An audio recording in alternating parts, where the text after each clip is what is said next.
স্বাগত খেলাযোগে আপনাদের সাথে আছি আমি ফাইম রহমান। হাম্বানটোটা বাংলা টাইগার্সের হয়ে লঙ্কা টি10 সুপার লিগ জয় করেছিলেন মাতাতে চান ঘরের মাঠের বিপিএল। সাব্বির রহমানের এবারের জার্নিটা ঢাকা ক্যাপিটালসের হয়ে মিরপুরের একাডেমি মাঠে ঘাম ঝরাচ্ছেন, নতুন বাংলাদেশে ফিরতে চান জাতীয় দলে। মেহেদী নাইমের রিপোর্ট। ভাই আসলে অলি অলওয়েজ চিল আছে। আসলে ব্যক্তিগত বিষয়টা আমি ভিতরে ঢুকতে পারি নাই, বাট আমার কাছে মনে হচ্ছে উনি খুব চিল আছে এবং উনি খুব এনজয় করছে ওনার লাইফটা বাইরে। সাব্বির রহমান নামের সঙ্গে লেগে আছে হার্ড হিটারের তকমা। লঙ্কা টি10 সুপার লিগের চ্যাম্পিয়ন হবার ঘ্রাণ এখনও শুকোয়নি। এরই মাঝে বিপিএলের দামামা ব্যাটপ্যাড নিয়ে মিরপুরের একাডেমি মাঠে অনুশীলনে খেললেন কভার ড্রাইভ, হুক, পুল সহ বাহারি সব shot. 30 December global super league champion Rangpur রাইডার্সের বিপক্ষে ম্যাচ দিয়ে শুরু হচ্ছে সাব্বিরের ঢাকা ক্যাপিটালসের বিপিএলের যাত্রা। তৈরি তো অবশ্যই হচ্ছে, এখনও তো বয়স বাকি আছে আমার, এখনও চেষ্টা করছি কাম ব্যাক করার জন্য। এই জন্য মাঠে আসতেছি, প্র্যাকটিস করছি, বিপিএলের সুযোগ পেয়েছি, বাইরের দেশে খেলতে আছি। তো আশা তো সবাই করে এবং আমার ফ্যামিলিও আশা করে, আমিও আশা করি। তো আসলে আশাটা কীভাবে হবে সেটা ভালো খেলার পরে, তো চেষ্টা করব ভালো খেলে আবার কাম ব্যাক করার জন্য। ক্যারিয়ার ব্যক্তিগত জীবনে কম ধকল যায়নি, তবুও সাব্বির ফিরে আসতে চেয়েছেন বারবার। জাতীয় দলের জার্সিতে সবশেষ মাঠে নেমেছেন, সেটাও 2 বছর আগে ক্রাইস্টচার্চে। কামব্যাকের জন্য টিপস নিয়েছেন কোচ সালাউদ্দিন ও খালেদ মাহমুদ সুজনের কাছ থেকে। 5-6 খেলবো হয়তো, বা ওখানে আমি 5-6 পরে 5-6 খেলে আর কি। তো অনেক বড় রোল হবে আমার জন্য এবং কনফিডেন্সটা ভালো হবে ইনশাল্লাহ। টি10 খেলার পরে টি20 মনে হচ্ছে অনেক বড় খেলা মনে হচ্ছে আমার কাছে এখন। বাট টি20 একটা 10 ওভার পর একটা প্ল্যানিং খেলা আছে। প্রথম 6 ওভার, তারপর 6 ওভার, 7 ওভার। তো আমি আবার বলছি যে কোচ আর ক্যাপ্টেন যে রোল দিবে আমাকে, সেটা আমি চেষ্টা করব পালন করার জন্য এবং সিচুয়েশন অনুযায়ী খেলার চেষ্টা করব। নতুন কোচ, নতুন বাংলাদেশে জাতীয় দলে আবারও জায়গা নিতে এবারের বিপিএলটা গুরুত্বপূর্ণ।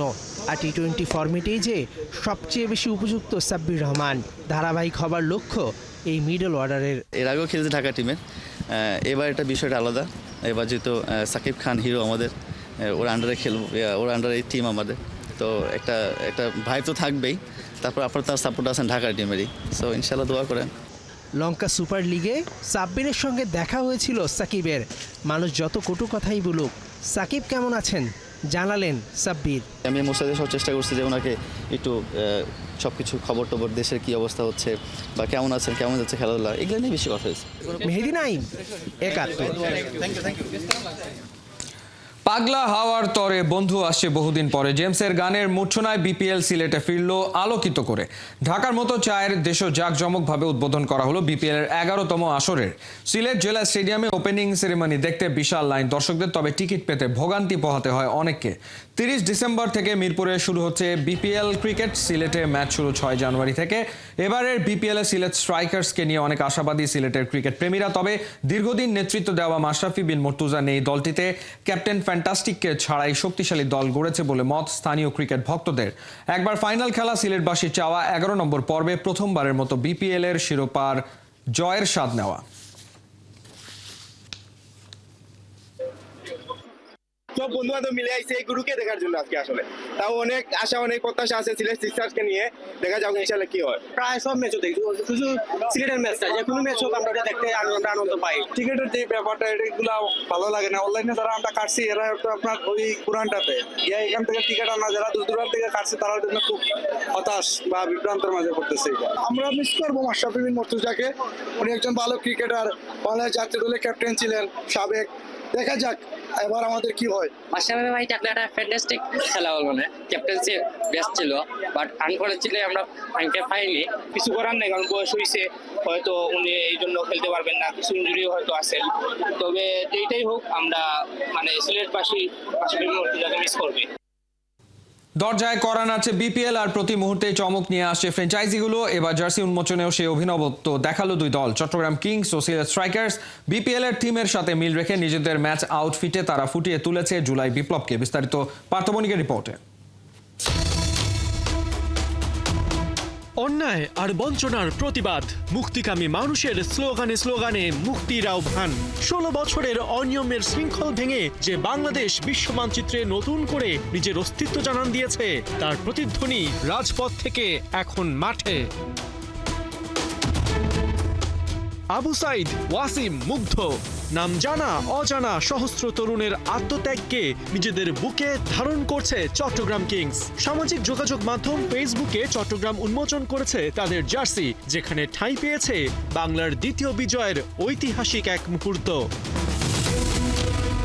জার্সির ছবির সাথে 5 আগস্টকে নতুন বাংলাদেশের সূর্যোদয় উল্লেখ করে ফ্র্যাঞ্চাইজিটি লিখেছে, জনগণ আর ছাত্র সমাজের মিলিত কণ্ঠে পতন ঘটে ফ্যাসিবাদের। চট্টগ্রাম ছিল এই বিপ্লবের অন্যতম অগ্নিকেন্দ্র।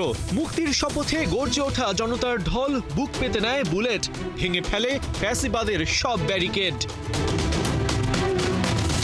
ফেসবুকে চট্টগ্রাম আরও জানায়, নতুন বাংলাদেশে চট্টগ্রামের এই গৌরবময় অধ্যায়কে স্মরণীয় করে রাখতে চায় চট্টগ্রাম কিংস। বিপিএলে চট্টগ্রামের প্রতিনিধিত্বকারীদের জার্সিতে তাই এবার অঙ্কিত থাকবে বিজয়ের অমর গাথা।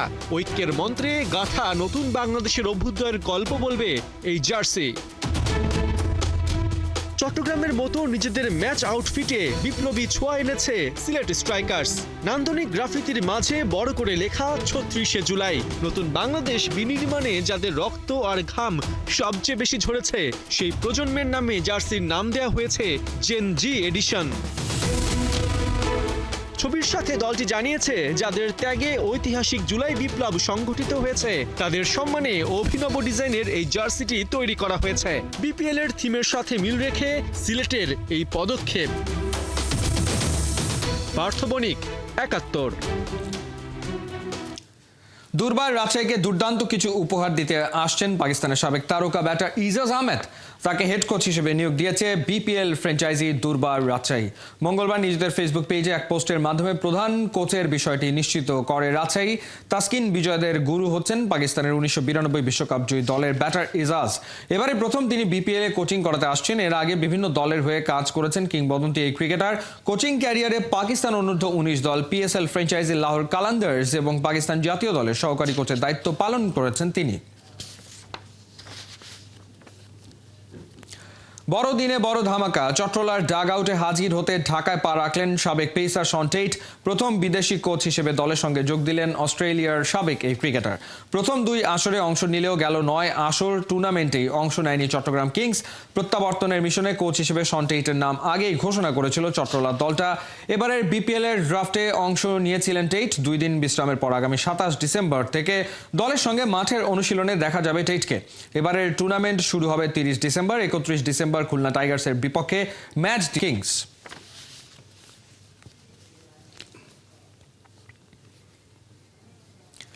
বাবা দেনা করে ছেলের শখ কিংবা চাহিদা পূরণ করেছেন, সেই ছেলেই দেশের জন্য ট্রফি জিতে এনেছেন। বলছি বাংলাদেশ অনূর্ধ্ব 19 দলের বর্তমান কাপ্তান আজিজুল হাকিম তামিমের কথা। এনসিএল এর দারুণ খেলা তামিমকে দলে ভিড়িয়েছে বিপিএল এর হেভিওয়েট রংপুর রাইডার্স। সাইফুল রূপকের রিপোর্ট। আমার নাম প্রথমে রাখছিল আমাকে আজিজুল হাকিম, পরে আর কি তামিম রাখছিল। মানে তামিম ইকবালের খেলা দেখে? এটা কি তামিম ইকবালের সাথে দেখা হয়েছে বা এরকম বলার সুযোগ হয়েছে তামিম ইকবালকে? না না, এটা ওইভাবে এখনো কিছু বলা হয়নি। আজিজুল হাকিম তামিমের নাম হয়েছে তামিম ইকবালের ব্যাটিং দেখে আপনার বাবা রেখেছে, কিন্তু আজিজুল হাকিম তামিমের প্রিয় ক্রিকেটার আবার সাকিব আল হাসান। হ্যাঁ, এটা আসলে দেখেন সাকিব ভাইকে আমি ছোটবেলা থেকে মানে দেখছি, তামিম ভাই দেখি ব্যাটিং হিসেবে দেখি, তার সাকিব হাসান বহুত অলরাউন্ডিং, আমি একজন অলরাউন্ডার, এই জন্য ওনাকে দেখি। টাইগার ক্রিকেটের 3 নম্বর তামিম, তামিম ইকবালের পরে তানজিদ তামিম, আজিজুল হাকিম তামিম। কথায় আছে ছোট মরিচের ঝাল বেশি। বড় 2 তামিমকেই টপকে যেতে চান যুব এশিয়া কাপ জেতা যশোরের এই বাহাতি ওপেনার। বেশ আগ্রাসী ও মেধাবী, যদিও আর্থিক টানাপোড়েনে আজিজুল তামিমের উঠে আসার পথটা অত মসৃণও ছিল না। ব্যাটটা পছন্দ হয় এবং বাবার কি মনে হয় বলছিলাম যে আমার ওইটা লাগবে ব্যাটটা, তা উনি আমার দিকে তাকায় ইমোশনাল ভাবে আর কি, মানে ওনার কাছে ছিল না তখন ওই টাকাটা, অনেক এক্সপেন্সিভ, 8,000 টাকার ব্যাট ছিল, এসএস ব্যাট। সো উনি আর কি এক্সপেন্সিভ ছিল, তখন আব্বু আর কি এফোর্ড দিতে পারতো না, মানে দেওয়ারই ছিল না। তারপর আব্বু ওখানে বাকি রেখে আর কি দিছিল আমার ব্যাটটা, তারপর নিয়েছিলাম, পরে আস্তে আস্তে আর কি ওটা ই করছে। তখন আপনার বাবার ফেশিয়াল এক্সপ্রেশন অর্থাৎ চেহারার অবস্থা কি ছিল, আপনার চেহারার অবস্থা কি ছিল ওই সময়টাতে? আমি তো বলতেছিলাম যে মানে আব্বু আমাকে দাও, আব্বু দেখি কিছুক্ষণ তাকানোর পরে আর কি জিনিসটা ভাবে আর কি দিল আমার দিকে, তাকা অনেকক্ষণ, এইটাই আর কি এক্সপ্রেশন। সেই তামিম 6-7 বছর মধ্যে এখন স্বাবলম্বী, এখন এটা কেমন লাগে? বাবার এখন চোখের জল বা মুখে হাসি সবই তো শান্তির জি জি অবশ্যই, এটা তো আলহামদুলিল্লাহ আল্লাহ যেখানে নিছে, এখনো অনেক দূর আছে বাকি, কিন্তু তারপরেও যে একটা যে আমি এখন নিজের গিয়ার কিনতে পারতেছি ব্যাট, এবং অনেক বড় ভাই আমাদের বয়সে দেখছেন যে কেস আমাকে স্পন্সর আল্লাহর রহমতে সেখানে ব্যাট পাইতেছে, এবং মুশফিক ভাই আমার ব্যাট দিছে, এমনকি অনেক তামিম ভাইও এশিয়া কাপে আমাদের সবার 19-এ ব্যাট দিছে। এশিয়া কাপ জয়ের পরে সবার আগে কাকে ফোন দিয়েছিলেন? ট্রফি আমার কাছে ছিল, আমি ট্রফি দেখাই যে ট্রফি নিয়ে শুয়েছিলাম, তখনই আর কি তারা দেখতেছিল, এবং মানে সবাই খুবই খুশি হয়েছে, খুবই মানে অভিনন্দন জানাচ্ছিল আমাকে। বিপিএল এ রংপুর রাইডার্স আপনার সাথে কথাবার্তা বলছে, সবকিছু বিপিএল এ আপনার প্ল্যানিংটা কি আসলে? বিপিএলে দেখেন যদি আল্লাহর রহমতে যে আমি টিম পাইছি আলহামদুলিল্লাহ প্রথমত, আর যে যদি আল্লাহর রহমতে যদি এখন আমার সুযোগ হয় আমি আমার সেরার চেষ্টা করব, এবং আমি আবার টপ স্কোরে থাকার চেষ্টা করব। এশিয়া কাপ জিতিয়েছেন, দুর্দান্ত ক্যাপ্টেন্সি আর উইলোবাজি করে বিশ্বকাপটাও এই বাংলায় নিয়ে আসতে মুখিয়ে আজিজুল হাকিম তামিম। সাইফুল রূপক, ৭১, সিলেট।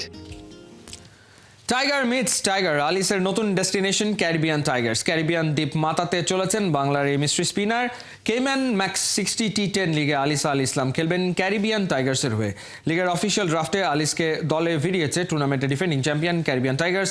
চমক দেখিয়ে দেশের ক্রিকেটে আবির্ভূত হন আলিস। জাতীয় দলে ডাক পেলেও ইনজুরির কারণে সে বেলায় আর অভিষেক হয়নি আলিসের। তবে বাংলাদেশ প্রিমিয়ার লিগে নিয়মিত পারফর্ম করে চলেছেন এই টাইগার মিস্ট্রি স্পিনার। সদ্য শেষ হওয়া এনসিএলেও বল হাতে ছিলেন দারুণ কার্যকরী। 10 ইনিংসে নিয়েছেন 14 উইকেট। 6 দলের কেম্যান ম্যাক্স 60 টি10 লিগের নয়া সিজন শুরু হবে আসছে বছর 25 মার্চ।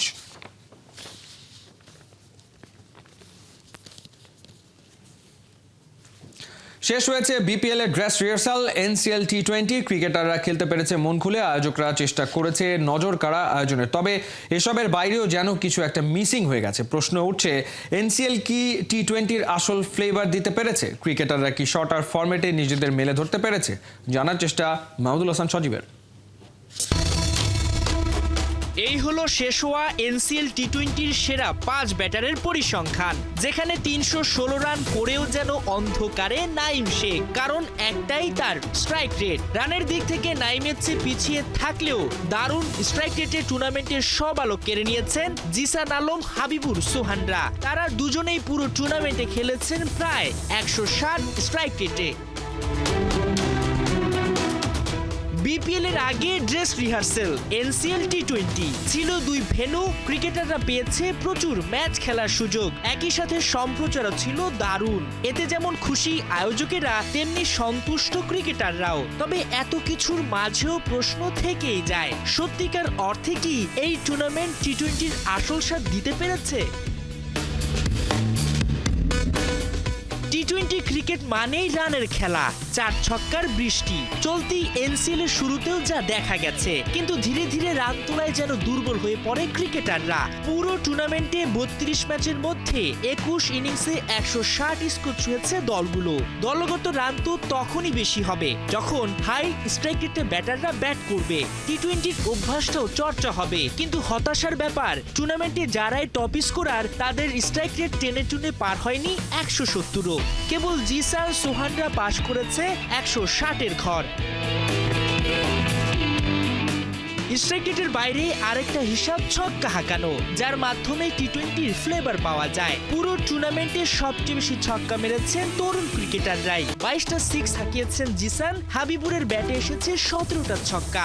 এরপর 26টা আজিজুলের, 14টা মেরেছেন আরিফুল।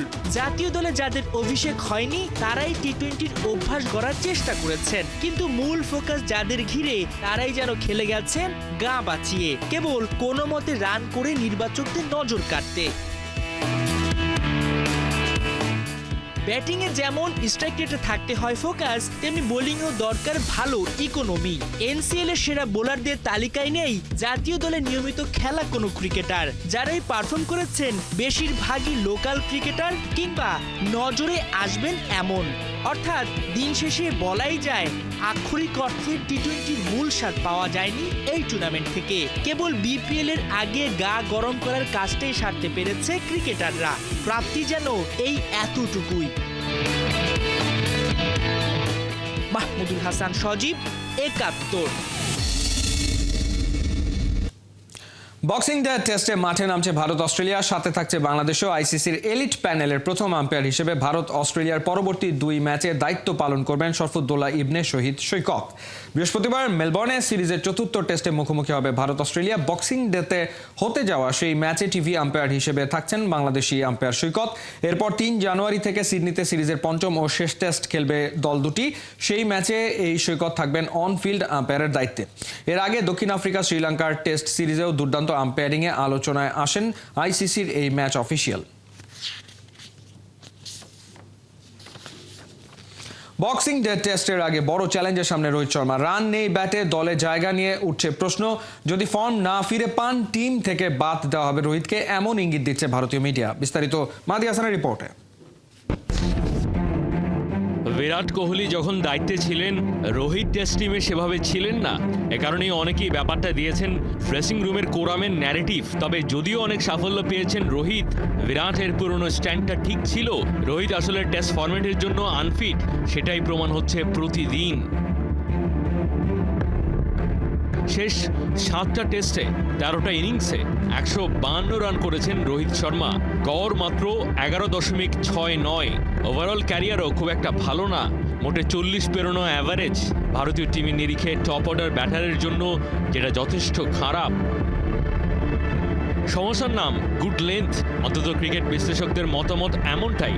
ক্রিকেটে বলা হয় যে বোলার গুড লেন্থে বেশি বল করতে পারেন, তার বিরুদ্ধে রান করা কঠিন। ব্যাটিং ক্রিজ থেকে 6 থেকে 8 মিটারের এলাকাকে বলা হয় গুড লেন্থ। সেখানে বল করলে যেমন সামনের পায়ে সহজে খেলা যায় না, তেমনি পেছনের পায়েও খেলতে সমস্যা হয়। এই গুড লেন্থে এই সমস্যায় পড়েছেন রোহিত, আর সেটা বুঝে অপোনেন্ট টেস্টে কুপঘাত করছে রোহিতকে। রোহিত শর্মার সামনে কঠিন চ্যালেঞ্জ। বর্ডার গাভাস্কার সিরিজে হারলে অধিনায়কত্ব আর টেস্ট টিমের জায়গা দুটাই পারেন হারাতে। মাহদি হাসান, 71। চলছে খেলাযোগ সরাসরি সংবাদ অনুষ্ঠান দেখতে চোখ রাখুন 71-এর ফেসবুক পেজ এবং সাবস্ক্রাইব করুন 71-এর ইউটিউব চ্যানেলে। 71-এর সাথেই থাকুন।